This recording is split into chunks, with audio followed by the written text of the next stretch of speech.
বন্ধুরা যাই বলো না তাই আমার বর কিন্তু এখন বেশ ভালো বাজার করতে শিখে গেছে। মাংসের পিস বলো, সেই মাংস বলো, কোয়ালিটি বলো, মাছ বলো, সব কিছু বেশ ভালোই শিখে গেছে। কোনটা কিভাবে নিয়ে আসতে হবে এই মাছ মাংসটা ওর বেশ ভালো আইডিয়া হয়ে গেছে, কিন্তু বেচারা এখনও সবজি বাজার করতে পারে না। সে যাই হোক, তার জন্য তো আছেই, সবাইকে সব কিছু শিখে আসে, সবাইকে তো এখানে এসেই শিখতে হয়, তাই না? তো যাই হোক, আজকে একটু মাংস আনা হয়েছে। আজকে হবে হচ্ছে মাটন বিরিয়ানি। আজকে আমি ফার্স্ট টাইম মাটন বিরিয়ানি করবো। তো এখানে ওকে যা যা নিয়ে আসতে বলেছি ও সব কিছুই নিয়ে এসছে, চাল মাংস সব কিছুই। তো এখন ওগুলো শাশুড়ি ধুচ্ছে আর আমরা এদিকে একটু টিফিন করছি। তো শাশুড়ি মাংসটা ধুয়ে রেখেছে, তা আমি একটু ম্যারিনেট করে রেখে দেবো, করবো বিকেলবেলা। আর একটু ম্যারিনেট করে রেখে দেবো, আর ব্যাস, এখন আর কোনো কাজ নেই আপাতত। তো দেখো, প্রচুর জামা কাপড় কাচা ছিল, সেগুলো আমি নিয়ে এসে এগুলো ভাঁজ করে রাখছি। আর মনে মনে চিন্তা করছি যে মাটন বিরিয়ানিটা কেমন হবে। কোনোদিনও মাটন বিরিয়ানি করিনি, না করলে যা হয় বোঝোই তো, একটা টেনশন তো কাজ করে, সবাই খাবে, বাড়ির সবাই। রান্না নিয়ে আমি যতই টেনশন করি না কেন, শুধু মনে মনে একটাই কথা ভাবি যে যেরকম হবে সেরকমই খাবে, ভালো হলে ভালোই খাবে, খারাপ হলে খারাপই খাবে। কারণ দেখো, আমি তো আর ইচ্ছে করে খারাপ করব না, ভালো করারই চেষ্টা করবো। কিন্তু তার মাঝেও যদি এটা ওটা ভুল হয়ে যায়, সেখানে তো আমার কিছু করার নেই।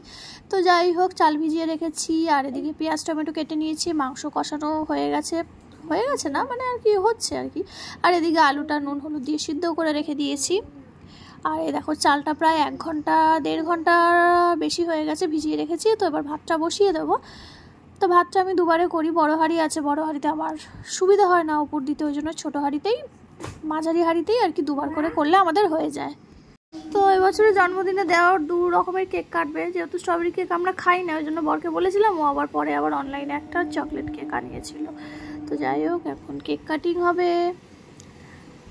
আর এদিকে বেজে গেছে 10টা 10। ওদিকে আমি তাড়াহুড়ো করে বিরিয়ানিটা দমে বসিয়ে এদিকে চলে আসলাম। আবার ছেলেকে রাতে খাওয়াতেও হবে, ওরও দেরি হয়ে যাচ্ছে। তো কখন থেকে শুরু করেছি জানো রান্না করা, তাও সেই দেরি হয়ে যায়।